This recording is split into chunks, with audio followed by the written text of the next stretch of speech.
Hello friends, welcome to ASSAMESE blogoloi. বৰ্তমান সমগ্ৰ বিশ্বত এই কৰোনাৰ যি মহামাৰী এই মহামাৰীৰ বাবে যি লকডাউন দিছে লকডাউনৰ বাবে সকলোবোৰ ঘৰতে উপস্থিত আছে ঘৰতে আছে আৰু এইভাবে মই ঘৰতে আছো আৰু এই আজিৰ ব্লগটো ঘৰৰ পৰাই আৰম্ভ কৰিম বুলি ভাবিছো আপোনালোকে জানেই লকডাউনত কোনো বাহিৰত ওলাব পৰা নাই আপোনালোকৰ হয়তো ওলাব পৰা নাই মই ওলা নাই কিন্তু এই যি লকডাউন আৰু এতিয়া নিউজ মানে মোবাইলত পালো মোবাইলত দি আছে লকডাউন আৰু বৃদ্ধি কৰা হৈ গল লকডাউন বঢ়াই দিয়া হৈ গল আপোনাৰ 30 এপ্ৰিললৈকে বঢ়াই দিছে লকডাউনটো এই কাৰণে ঘৰতে থাকিব লাগিব তো আজি ব্লগটো ঘৰৰ পৰা আৰম্ভ কৰা আৰু মই লকডাউনৰ মাজত ব্লগ দিয়াই নাছিলো এটো মোৰ লকডাউনত ফাৰ্ষ্ট ব্লগ পাকঘৰত আহিছো আৰু পাকঘৰত এতিয়া বৰ্তমান বনাম আমি মেগী আৰু মেগী বনোৱাটো বনাইও থাকিম আৰু আপোনালোকক কৰোনাৰ ওপৰত কিছুমান কথাও কৈ থাকিম তো ভিডিওটো চাই থাকক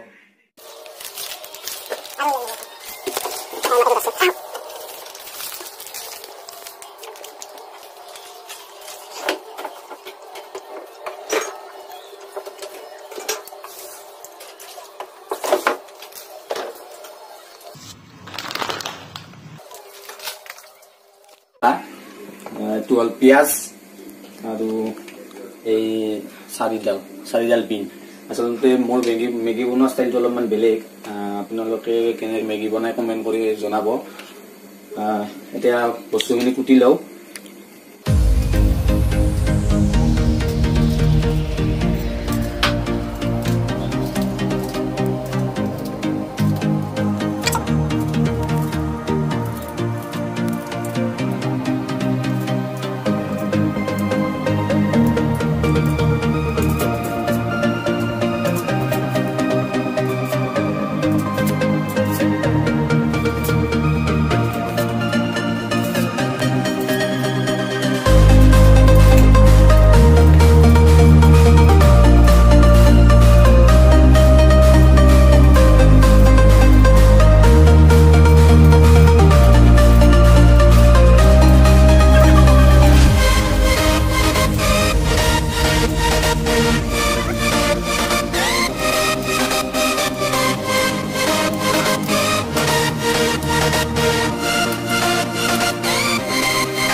কৰোনাৰ ওপৰত বৈজ্ঞানিকসকলে কোৱা মতে আসলতে গৰমত গলে কৰোনা আসলতে নোহোৱা হয় তো সেই কাৰণে মোৰ মতে দি আপোনালোকে এটা কাম কৰিব কৰোনাৰ পৰা ৰক্ষা হ'বলৈ হলে আপোনালোকে গৰম পানী সব বস্তু গৰম কৰি খাব গৰম পানী খাব আৰু যোনটো গৰম পানী যোনটো ভাপটো উশাহত টানি লোৱাৰ দৰে সেই বস্তুটো আপোনালোকে কৰিব আৰু গৰম চাহ খাব এনেদৰে গৰম বস্তুটো খাব আৰু এই কৰোনা ভাইৰাছৰ ওপৰত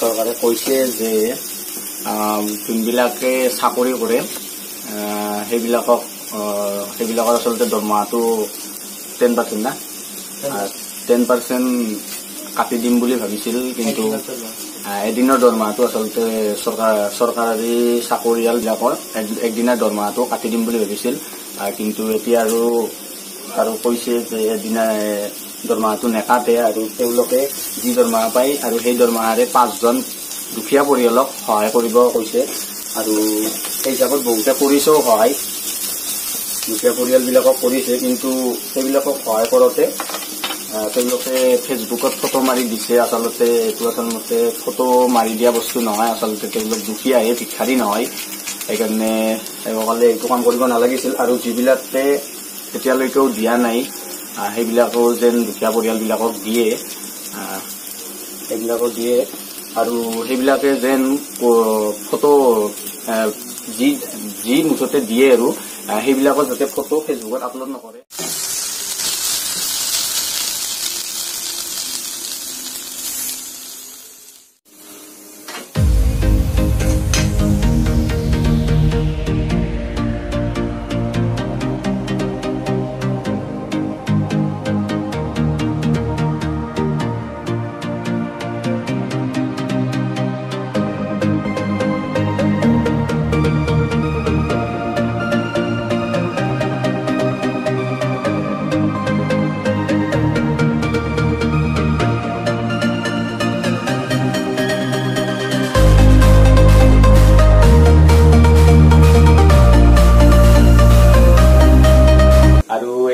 মেগি তো আপোনালোকে দেখিলে মই কেনেকৈ মেগি বনাও আৰু আপোনালোকেও কেনেকৈ বনাই কমেন্ট কৰি জনাব আৰু লকডাউনৰ সময়খিনি আপোনালোকে কেনেকৈ পাৰ কৰিছে সেইটো আপোনালোকে কমেন্ট কৰি জনাব। এতিয়া মেইন কথা লৈ আসলতে সমগ্ৰ বিশ্বত যি কৰোনা মহামাৰী কোভিড-19 সমগ্ৰ বিশ্বত প্ৰথমজন ব্যক্তি কোন আছিল যাৰ গাত কৰোনা আক্ৰান্ত হৈছিল বা কৰোনা পজিটিভ পোৱা গৈছিল। সমগ্ৰ বিশ্বত প্ৰথমগৰাকী ব্যক্তিজনৰ নাম আপোনালোকক মই কম। তাৰ আগতে এটা কথা কৈ লওঁ, আপোনালোকক মই অলপ আগতে যিখিনি ক'লো কৰোনাক লৈ আপোনালোকে কোনখিনি সজাগতা ল'ব, আচলতে ঘৰৰ বাহিৰত নোলাব, মাস্ক পৰিধান কৰিব, সামাজিক দূৰত্ব বজাই ৰাখিব আৰু 1 মিটাৰ সামাজিক দূৰত্ব বজাই ৰাখিব। আৰু যিবিলাকে বৰ্তমান ৰিলিফ দি আছে, দুখীয়াবিলাকক সহায় কৰি আছে, সেইসকলেও যেন জুম বান্ধি একেলগে ৰিলিফটো বস্তুবিলাক বিতৰণ নকৰে, 1 মিটাৰ দূৰত্ব ৰাখি যাতে বস্তুবিলাক বিতৰণ কৰে।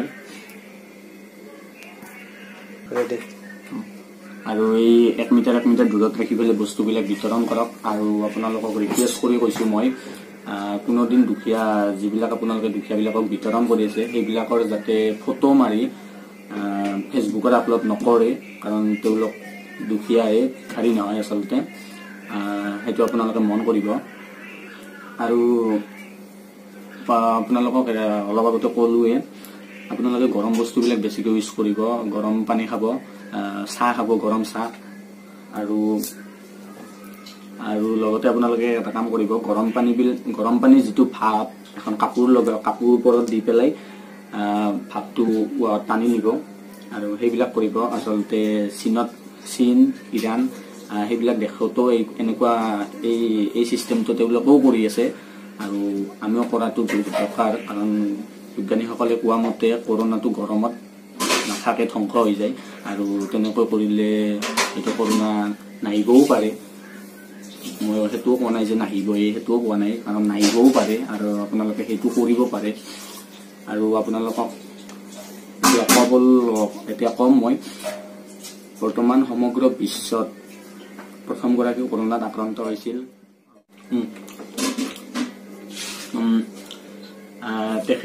আৰু সেইগৰাকী ব্যক্তি হ'ল আচলতে সেইগৰাকী মহিলা। তেখেত ক'ৰ এতিয়ালৈকে বৰ্তমান সেইটো নাজানো, হয়তো চীনৰে ব্যক্তিজন, মহিলাগৰাকী। আৰু তেখেতৰ বয়স হ'ল 57 বছৰ আৰু তেখেতৰ নাম হ'ল বেই গুইজিয়ান। তেখেতৰ বয়স 57 বছৰ আৰু তেখেত বৰ্তমান এতিয়া সুস্থ অৱস্থাত আছে আৰু সাধাৰণ মানুহৰ দৰে এতিয়া তেখেতে জীৱন যাপন কৰি আছে। এইটোৱে নিউজ আছিল, আপোনালোকক জনালো। বিশ্বৰ প্ৰথমগৰাকী মহিলা কৰোনাত আক্ৰান্ত প্ৰথমগৰাকী ব্যক্তি হ'ল বেই গুইজিয়ান, 57 বছৰ বয়স তেখেতৰ মহিলাগৰাকীৰ। তো ভিডিঅ'টো চাই কেনে পেলাই জনাব, লগতে তো ভিডিঅ'টো যদি চাই ভাল পালে লাইক কৰিব, কমেণ্ট কৰিব, শ্বেয়াৰ কৰিব আৰু লগতে ছাবস্ক্ৰাইবো কৰিব। মেগী তামাম টেষ্টি হৈছে, ভবা নাছিলো ইমান টেষ্টি কৰি মেগী বনাম বুলি। তো আপোনালোকেও কমেণ্ট কৰি জনাব লকডাউনৰ টাইমখিনি আপোনালোকে কেনেদৰে পাৰ কৰিছে আৰু লগতে আপোনালোকে মোৰ মেগী ষ্টাইলটো কোনে এইটো ষ্টাইলত মেগী বনায় সেইটোও কমেণ্ট কৰি জনাব। তো আজিলৈ এইখিনিয়ে। লগতে আজি মোৰ লগত কেমেৰাত সহায় কৰিছে অনুপ বৰ্মনে। তো অনুপ বৰ্মনকো ধন্যবাদ জনাইছো। তো ভিডিঅ'তে ইয়াতে শেষ কৰোঁ।